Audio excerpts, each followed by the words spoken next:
हरे कृष्णा। तो देखिए, आज मैं आप सभी को बताऊंगी कि गोवर्धन की कथा क्या होती है, क्योंकि आज है गोवर्धन का त्यौहार। अगर हम कथा नहीं सुने तो गोवर्धन की पूजा पूर्ण नहीं मानी जाती, क्योंकि आज के दिन गोवर्धन पूजा होती है और उनकी कथा श्रवण की जाती है। क्योंकि अगर हम कोई भी त्यौहार मनाते हैं तो उसके बारे में हमें पूरी जानकारी होनी चाहिए कि आज क्या है और किस लिए ये त्यौहार मनाया जाता है और इसकी कथा क्या है और ये कब से रखना शुरू हुआ, गोवर्धन कब से बनाना शुरू हुआ। तो इस वीडियो में मैं आप सभी को ये सारी जानकारी दूंगी। और ये गोवर्धन की कथा क्या होती है, आज गोवर्धन की कथा सुनने मात्र से ही सारे पापों से हमें मुक्ति प्रदान होती है। तो जानते हैं ऐसे गोवर्धन भगवान की कथा। तो दीपावली के जो अगले दिन गोवर्धन पूजा का त्यौहार मनाया जाता है और इस दिन महिलाएं अपने घर में गोबर का पर्वत बनाकर उनकी पूजा करती हैं। इस दिन घरों में अन्नकूट की सब्जी बनाई जाती है और उनका भोग लगाया जाता है। और गोवर्धन पूजा में कथा को पढ़ने का खास महत्व होता है और मान्यता ये भी है कि इस कथा को पढ़ने से आपके घर में कभी अन्न की कमी नहीं होती है। और आप ये कथा जरूर सुने, क्योंकि जिसके पढ़ने मात्र से ही हमें अन्न की कमी नहीं होगी, खाने पीने की कोई कमी नहीं होगी। और इसीलिए अन्नकूट का प्रसाद बनाया जाता है और भगवान का भोग लगाया जाता है।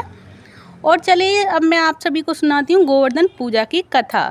तो कार्तिक शुक्ल प्रतिपदा को गोवर्धन नाम का त्यौहार मनाया जाता है और इस दिन स्त्रियां गोबर के भगवान बनाकर उनकी पूजा करती हैं और संध्या के समय अन्न आदि का भोग लगाकर दीपदान करते हुए गोबर के भगवान की परिक्रमा की जाती है। तत्पश्चात उस गौला बास यानी बादा उठाकर उसके उपले थापती हैं और उसको खेत आदि कामों में डाल देती हैं, जो खेत में काम करते हैं। और इस दिन अन्न का भोजन बनाकर भगवान का भोग लगाया जाता है और अपने सब अतिथियों सहित भोजन किया जाता है। और उत्तर भारत के राज्यों में इस दिन अन्नकूट पर्व भी मनाया जाता है।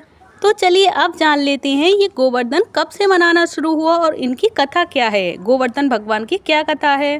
तो प्राचीन काल में दीपावली के दूसरे दिन भारत में और विशेषकर ब्रजमंडल में इंद्र की पूजा हुआ करती थी।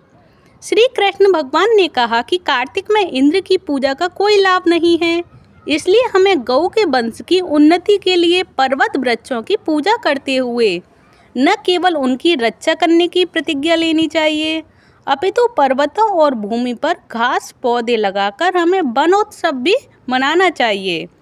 इसके सिवा हमें सदैव गोबर को ईश्वर के रूप में पूजा करते हुए उसे कदापि नहीं जलाना चाहिए। और इसके अलावा खेतों में गोबर डालकर उस पर हल चलाते हुए अन्नौषधि उत्पन्न करनी चाहिए, क्योंकि ऐसा करने से ही हमारे सहित देश की उन्नति होगी। और भगवान श्री कृष्ण के ऐसे उपदेश देने के पश्चात लोगों ने ज्यों ही पर्वत वन और गोबर की पूजा आरंभ की, त्यों ही इंद्र ने कुपित होकर 7 दिन की वर्षा की झड़ी लगा दी। परंतु श्री कृष्ण ने गोवर्धन पर्वत को अपनी छोटी सी उंगली पर उठाकर ब्रज को बचा लिया और इंद्र को लज्जित होने के पश्चात उनसे क्षमा याचना करनी पड़ी। और तभी से गोवर्धन पर्वत उठाते हुए भगवान श्री कृष्ण की पूजा करने का विधान तभी से रखा गया, क्योंकि भगवान श्री कृष्ण ने गोवर्धन पर्वत उठाकर ब्रजवासियों की रक्षा की थी और इंद्र को लज्जित किया था और उनको क्षमा याचना करनी पड़ी थी श्री कृष्ण भगवान से। तभी उन्होंने कहा कि जो भी गोवर्धन पर्वत की आज के दिन पूजा अर्चना करे और भगवान गोवर्धन की कथा श्रवण करे, उसको मनवांछित फल की प्राप्ति होगी और सुख समृद्धि बढ़ती ही जाएगी। तो ये है गोवर्धन भगवान की कथा और क्यों भगवान ने इस रूप को लिया था गोवर्धन भगवान का, और क्यों इसकी कथा होती है और क्यों इनकी पूजा की जाती है। तो इस वीडियो में आप सभी को ये सारी जानकारी क्लियर हो चुकी होगी और आप सभी को ये सारी जानकारी और भगवान श्री कृष्ण की और भगवान गोवर्धन व्रत की कथा जो मैंने आप सभी को सुनाई है वो कैसी लगी, प्लीज़ मुझे कमेंट बॉक्स में बताएं। और अगर आप सभी को ये वीडियो अच्छी लगी हो तो प्लीज़ वीडियो को लाइक करें, चैनल को सब्सक्राइब करें। धन्यवाद। हरे कृष्णा, हरि बोल, happy Govardhan all of you. Hare Krishna. तो देखिए, आज मैं आप सभी को बताऊंगी कि गोवर्धन पूजा से रिलेटेड पूरा सब कुछ, कि गोवर्धन पूजा हम किस तरह से करें, किस तरह से पूजन विधि करें और कौन से मुहूर्त में हम पूजा करें और कौन से दिन पूजा होगी। तो हिंदू धर्म में गोवर्धन पूजा का खास महत्व है और यह पर्व दिवाली के अगले दिन मनाया जाता है। तो इस शुभ अवसर पर भगवान श्री कृष्ण और गोवर्धन पर्वत की विधि पूर्वक पूजा अर्चना करने का विधान है। अगर आप भी गोवर्धन पूजा करने वाले हैं तो आइए जान लेते हैं, आपको बताते हैं कि घर में गोवर्धन पूजा कैसे करें और किस मुहूर्त में करें इस बार। तो हिंदू धर्म के अनुसार हर साल दिवाली के जो अगले दिन गोवर्धन पूजा करने का विधान है और इस साल गोवर्धन पूजा 2 नवंबर दिन शनिवार को पड़ रही है और गोवर्धन पूजा को अन्नकूट भी कहा जाता है। इस दिन गाय के गोबर से भगवान गोवर्धन की प्रतिमा बनाई जाती है और उन्हें 56 भोग का प्रसाद चढ़ाया जाता है और मान्यता है कि जो भी व्यक्ति गोवर्धन पूजा पूरे विधि विधान के साथ करता है उसे भगवान गोवर्धन के साथ साथ भगवान श्री कृष्ण का भी आशीर्वाद प्राप्त होता है। और धार्मिक मान्यता है कि गोवर्धन पूजा करने वाले व्यक्ति के घर में हमेशा सुख समृद्धि का वास भी बना रहता है और गोवर्धन पूजा के दिन घर के आंगन में गाय के गोबर से गोवर्धन महाराज की अल्पना बनाकर पूजा की जाती है और फिर ब्रज के साक्षात देवता माने जाने वाले गिरिराज भगवान को प्रसन्न करने के लिए उन्हें अन्नकूट का भोग लगाया जाता है। और अगर आप भी गोवर्धन पूजा करने जा रहे हैं तो आपको बताते हैं कि घर में पूजा कैसे करें गोवर्धन की। तो चलिए जान लेते हैं गोवर्धन महाराज की पूजा विधि कि हम किस विधि विधान के अनुसार पूजा करें गोवर्धन की, जिससे हमें गोवर्धन महाराज के साथ साथ भगवान श्री कृष्ण का भी आशीर्वाद प्राप्त हो सके। तो सबसे पहले गोवर्धन पूजा के दिन सुबह जल्दी उठकर जल्दी से तेल मलकर स्नान करें और फिर स्नान करने के बाद साफ कपड़े पहनें और अपने इष्ट देवता या देवी का ध्यान करें। इसके बाद में घर में गाय का गोबर लेकर आएं और ध्यान रहे कि गोबर शुद्ध होना चाहिए और गोबर में कंकड़ पत्थर नहीं होने चाहिए और ना ही उसमें मिट्टी मिली होनी चाहिए। इसके बाद गाय के गोबर से भगवान गोवर्धन की आकृति बनाएं और इसके पश्चात गिरिराज पर्वत बनाकर उस पर कड़ी चावल और अन्नकूट का भोग लगाएं। फिर गोवर्धन भगवान की आकृति शयन मुद्रा में बनाएं और भगवान गोवर्धन की नाभि की जगह मिट्टी का दीपक रखें और नाभि वाले दीपक में दूध, दही, शहद, बतासे और गंगाजल रखें। बीच में दीपक रखने के बाद गोवर्धन की कथा सुननी चाहिए। ऐसा कहा जाता है कि घर में पुरुष गोवर्धन पूजा करते हैं और भगवान की आकृति को फूलों से सजाएं और गोवर्धन महाराज का स्मरण करें। इसके बाद पूजा शुरू करते हुए भगवान गोवर्धन को नैवेद्य और फल चढ़ाएं। फिर इसके पश्चात भगवान गोवर्धन के आगे दीप जलाएं और उनकी 7 बार परिक्रमा करें और आकृति के चारों ओर परिक्रमा के दौरान लोटे से गंगाजल गिराते रहें। जल गिराने के साथ साथ जौ के बीज भी बोते चलें। परिक्रमा के बाद आखिर में भगवान गोवर्धन की आरती उतारें और नाभि वाले दीपक का प्रसाद सभी में बांटें और भगवान गोवर्धन का आशीर्वाद प्राप्त करें। तो देखिए ये रही गोवर्धन महाराज की पूरी पूजा विधि की गोवर्धन महाराज की पूजा हम किस प्रकार करें, कैसे करें पूरी पूजन विधि। तो अब मैं आप सभी को बता देती हूँ गोवर्धन पूजा का समय क्या है और गोवर्धन पूजा को हम किस समय हम उनकी पूजा अर्चना करें। तो कार्तिक प्रतिपदा तिथि की शुरुआत 1 नवंबर शाम 6:16 पर होगी और कार्तिक प्रतिपदा तिथि की समाप्ति होगी 2 नवंबर रात 8:21 पर। तो ऐसे में उदया तिथि के मुताबिक गोवर्धन पूजा का दिन रहेगा 2 नवंबर 2024 दिन शनिवार के दिन ही गोवर्धन की पूजा होगी। अब जान लेते हैं गोवर्धन पूजा कितने बजे होगी।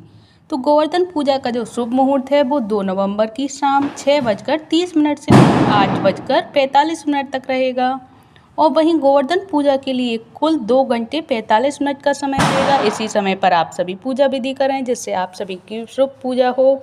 और आप सभी को ये सारी जानकारी कैसी लगी प्लीज़ मुझे कमेंट बॉक्स में बताएं। अच्छी लगी हो तो प्लीज़ वीडियो को लाइक करें, चैनल को सब्सक्राइब करें। धन्यवाद। हरे कृष्णा, हरि बोल। हरे कृष्णा। तो देखिए आज मैं आप सभी को बताऊंगी कि ये जो गोवर्धन पूजा होती है यानी कि अन्नकूट उत्सव होता है वो क्यों मनाया जाता है और कब से इसे मनाने की परंपरा शुरू हुई। तो इस वीडियो में हम जानेंगे गोवर्धन पूजा हम क्यों करते हैं और किस लिए होती है और कब से ये परंपरा शुरू हुई। तो चलिए जानते हैं इस वीडियो में। जो कि दीपावली के अगले दिन कार्तिक शुक्ल प्रतिपदा को अन्नकूट उत्सव मनाया जाता है और उसे गोवर्धन पूजा के नाम से भी जाना जाता है। गोवर्धन पूजा भगवान श्री कृष्ण के अवतार के बाद द्वापर युग से प्रारंभ हुई और यह ब्रजवासियों का मुख्य त्योहार है और इस दिन मंदिरों में विविध प्रकार के खाद्य सामग्रियों से भगवान को भोग लगाया जाता है और इस दिन बलि पूजा, मार्गपाली आदि उत्सव भी मनाए जाते हैं और इस दिन गाय, बैल आदि पशुओं को स्नान करा के धूप, चंदन तथा फूल माला पहनाकर उनका पूजन किया जाता है और इस दिन गौ माता को मिठाई खिलाकर उनकी आरती उतारी जाती है और प्रदक्षिणा भी की जाती है और इस दिन गोबर से गोवर्धन की आकृति बनाकर उनके समीप विराजमान कृष्ण के सम्मुख गाय तथा ग्वाल बालों की रोली, चावल, फूल, जल, मौली, दही तथा तेल का दीपक जलाकर पूजा और परिक्रमा की जाती है। तो देखिए ये तो रही अन्नकूट से रिलेटेड कि अन्नकूट हम कैसे मनाते हैं और ये गोवर्धन पूजा हम कैसे करें। तो अब जानिए ये परंपरा कब से स्टार्ट हुई, यानी कि गोवर्धन पूजा मनाना कब से शुरू हुआ। तो जब कृष्ण ने ब्रजवासियों को मूसलाधार वर्षा से बचाने के लिए 7 दिन तक गोवर्धन पर्वत उठाया था अपनी छोटी उंगली पर, तो इंद्र का मान मर्दन किया था तथा उनके सुदर्शन चक्र के प्रभाव से ब्रजवासियों पर जल की एक बूंद भी नहीं पड़ी थी और सभी गोप गोपिका उनकी छाया में सुखपूर्वक रही थी। तो जब ब्रह्मा जी ने इंद्र को बताया कि पृथ्वी पर श्री कृष्ण ने जन्म लिया है और उनसे बैर लेना उचित नहीं है, तब श्री कृष्ण अवतार की बात जानकर इंद्रदेव अपने इस कार्य पर बहुत लज्जित हुए और भगवान श्री कृष्ण से क्षमा याचना की। भगवान श्री कृष्ण ने 7वें दिन गोवर्धन पर्वत को नीचे रखा और हर वर्ष गोवर्धन पूजा करके उसी दिन से अन्नकूट मनाने का उत्सव शुरू हुआ। और इस सब के पश्चात गोवर्धन पूजा करके अन्नकूट उत्सव मनाने की श्री कृष्ण से उन सभी ने आज्ञा ली। तभी से यह उत्सव अन्नकूट के नाम से जाना जाने लगा। और कार्तिक शुक्ल प्रतिपदा के दिन भगवान के निमित्त भोग और नैवेद्य बनाया जाता है, जिन्हें 56 भोग कहते हैं। और अन्नकूट पर्व मनाने से मनुष्य को लंबी आयु तथा आरोग्यता की प्राप्ति होती है और साथ ही दरिद्रता का नाश होता है और जीवन पर्यंत सुखी और समृद्ध बनी रहती है। ऐसा माना जाता है कि यदि इस दिन कोई मनुष्य दुखी रहता है तो वह वर्ष भर दुखी ही रहेगा।